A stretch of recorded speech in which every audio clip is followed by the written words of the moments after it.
नमस्कार मित्रांनो, मी उदय लाड पुन्हा एकदा स्वागत करतो आपल्या सर्वांचं वरत्या युट्यूब चॅनल शेती मित्र व्हिडिओ पाहणाऱ्या प्रत्येक शेतकरी मित्राच्या आणि कास्तकार बांधवाच्या आजच्या व्हिडिओमध्ये मनापासून खूप खूप स्वागत.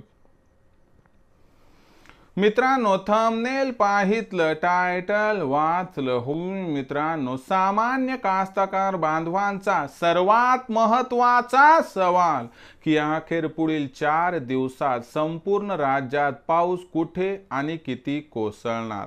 पुढील 4 दिवसात राज्यातील कोणत्या भागात पावसाची तीव्रता वाढणार आणि कोणत्या भागात पावसाची तीव्रता घटणार, या प्रश्नांचं आता उत्तर घ्यायचंय. कारण आजच्या कंडिशनला हा सर्वात महत्त्वाचा सवाल आहे की येत्या 4 दिवसात संपूर्ण राज्यात पाऊस कुठे, किती आणि कशा पद्धतीनं कोसळणार. हा पाऊस येत्या 4 दिवसात काय आपल्या जिल्ह्यात, आपल्या तालुक्यात, वाडी वस्तीवर, गाव खेड्यात आणि शेत शिवारात कोसळणार. येत्या 4 दिवसामध्ये हा पाऊस कोकण, मध्य महाराष्ट्र, पश्चिम महाराष्ट्र, मराठवाडा, विदर्भ आणि खानदेशात कशा पद्धतीनं कोसळणार, या प्रश्नांची अचूक उत्तरे जाणून घेण्यासाठी आता आपण सर्वांनी हा व्हिडिओ शेवटपर्यंत इथं पाहावा. हा व्हिडिओ शेवटपर्यंत पाहत असताना जर आपल्याला मनापासून आवडला तर या व्हिडिओला या ठिकाणी जरूर लाईक करा. जास्तीत जास्त कास्तकार बांधवांपर्यंत हा व्हिडिओ पाठविण्यासाठी या व्हिडिओला या ठिकाणी जरूर शेअर करा. सबस्क्राईब करून जरूर नोटिफिकेशन बेलला ऑल करा. यामुळे येणारा प्रत्येक व्हिडिओ हा आपणास या ठिकाणी मिळत राहतो. तर बघा मित्रांनो, सामान्य कास्तकार बांधवांचा सर्वात महत्त्वाचा सवाल की पुढील 4 दिवसात संपूर्ण राज्यात पाऊस कुठे, किती आणि कशा पद्धतीनं कोसळणार. हा पाऊस आपल्या जिल्ह्यात, तालुक्यात, वाडी वस्तीवर, गाव खेड्यात आणि शेत शिवारात कोसळणार का. हा पाऊस कोकण, मराठवाडा, विदर्भ, खानदेश आणि पश्चिम महाराष्ट्र या 5ही विभागामध्ये वाढणार किंवा घटणार, या प्रश्नाचं आता घेऊयात मित्रांनो या ठिकाणी सविस्तर उत्तर. तर बघा मित्रांनो, पहिल्यांदा आपल्याला कमी दाबाच्या क्षेत्राची माहिती घ्यावी लागेल. तर कमी दाबाचं क्षेत्र सध्या तयार होताना दिसत नाही. म्हणजे इथून पुढे आपल्याला पाऊस हा 4 दिवसामध्ये जो आहे तो अति जोरदार पडण्याची शक्यता दिसणार नाही.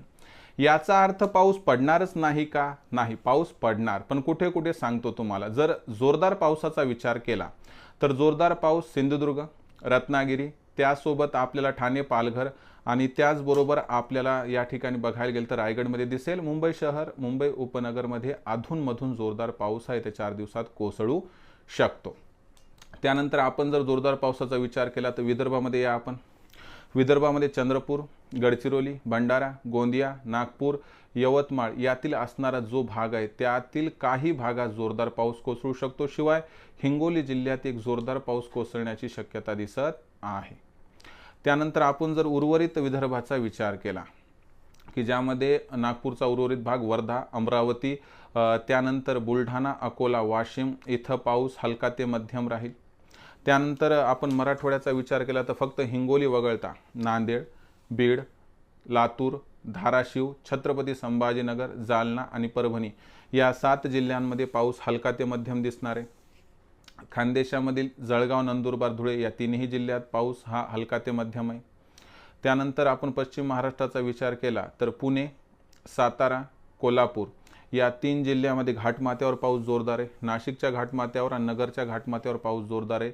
बाकी मग नाशिकचा उर्वरित भाग, नगरचा उर्वरित भाग, पुण्याचा उर्वरित भाग, सातारा, कोल्हापूरचा उर्वरित भाग, संपूर्ण सांगली, सोलापूर या जिल्ह्यांमध्ये पाऊस हलका ते मध्यम स्वरूपाचा राहणार आहे. म्हणजे जो दमदार पाऊस आहे तो आपल्याला कोकण आणि विदर्भातील काही भाग वगळता इतर राज्याला आजही मिळताना दिसणार नाही, पुढील 4 दिवसात मिळणार नाही. पण एक असं भाकीत आहे की 15 जुलैनंतर लानिनीची अनुकूल स्थिती आपल्याला जोरदार पावसाचं दर्शन या ठिकाणी संपूर्ण राज्यात घडून आणू शकते.